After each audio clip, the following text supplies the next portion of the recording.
British राजवट ही क्रूरतेचे प्रतीक मानले जाते। जालियनवाला बाग हत्याकांड हा त्यातला एक रक्तरंजित भाग।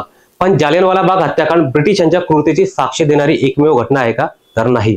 ब्रिटिशांच्या जुलमी राजवटीची साक्ष देणाऱ्या अनेक घटना आहेत ज्या इतिहासाच्या पडद्याआड आहेत।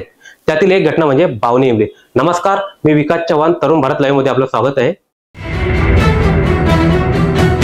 भारताच्या स्वातंत्र्य लढ्याचा इतिहास काढला तर जालियनवाला बाग हत्याकांडाचे वर्णन ब्रिटिश राजवटीतील सर्वात क्रूर हत्याकांड म्हणून केले जाते। 13 एप्रिल 1919 रोजी ब्रिटिश राजवटीतील ब्रिगेडियर जनरल रेजिनाल्ड डायर याने अमृतसर येथील जालियनवाला बाग या ठिकाणी हा हत्याकांड घडवून आणला होता।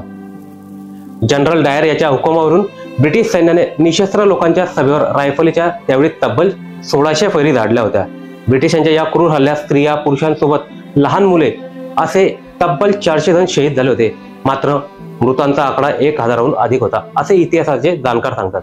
भारतात ब्रिटिशांनी केलेला हा पहिला किंवा एकमेव हत्याकांड नव्हता। जालियनवाला बाग हत्याकांडाच्या आधी आणि त्यानंतरही अनेक क्रूर हत्याकांड ब्रिटिशांनी केले। त्यात अंगावर काटा आणणारी घटना म्हणजे बावनी इमली। बावनी इमलीला दुसरा जालियनवाला बाग हत्याकांड देखील म्हटले जाते। जाणून घेऊया काय आहे बावनी इमली। बावनी इमली ही भारताच्या इतिहासातील एक अशी घटना आहे जी ऐकल्यावर आजही अंगावर काटा येतो। उत्तर प्रदेशच्या फतेहपूरच्या बिंदकी तहसील पासून मुघल रोडवर 4 किलोमीटर अंतरावरील वन विभागाच्या खजुहा कार्यालय परिसरातील एक वृक्ष आजही या घटनेचा साक्षीदार आहे। या ठिकाणी 28 एप्रिल 1858 रोजी महान क्रांतिकारक जोधासिंग अट्टय्या आणि त्यांचे साथीदार अशा 52 जणांना ब्रिटिशांनी एकाच वेळी चिंचेच्या झाडाला लटकून फाशी दिली होती। चिंचेच्या झाडावर एकाच वेळी 52 जणांना फासावर लटकवल्याने इतिहासात या घटनेची बावनी इमली म्हणून नोंद आहे। 52 जणांना एकाच वेळी फासावर का लटकवले असा प्रश्न जर तुम्हाला पडला असेल तर तो स्वाभाविक आहे आणि त्याचं उत्तरही जाणून घेतलं पाहिजे। बावनी इमली या हत्याकांडात ब्रिटिशांनी चिंचेच्या झाडावर एकत्रितपणे 52 क्रांतिकारांना फाशी दिली होती।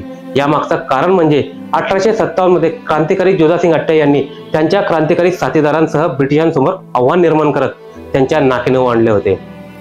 या क्रांतिकारांनी ऑक्टोबर 1857 मध्ये महमदपूर गावात एका ब्रिटिश अधिकाऱ्याला आणि एका ब्रिटिश सैनिकाला जिवंत जाळले होते। यात कर्नल पावेल मारला गेला होता तर 7 डिसेंबर 1857 मध्ये राणीपूर पोलीस ठाण्यावर हल्ला केला होता। त्याच्या 2 दिवसानंतर म्हणजेच 9 डिसेंबर रोजी जहानाबाद येथील सरकारी खजाना देखील या क्रांतिकाऱ्यांनी लुटला होता। त्याचा बदला म्हणून ब्रिटिशांनी 28 एप्रिल 1857 रोजी हा हत्याकांड घडवून आणला। ब्रिटिशांची क्रूरता एवढ्यावरच थांबली नाही तर कर्नल क्रेस्टियाज याने क्रांतिकारांचे मृतदेह झाडावरून खाली उतरवण्यासोबतही असेच केले जाईल असा इशारा दिला होता। त्यामुळे मृतदेह खाली उतरण्याचे धाडस कोणी केले नाही। त्यामुळे या सर्व क्रांतिकारांचे मृतदेह 1 महिन्यापेक्षा जास्त काळ झाडावर लटकत राहिले। त्यामुळे हे झाड आजही बावनी इमली म्हणून ओळखले जाते।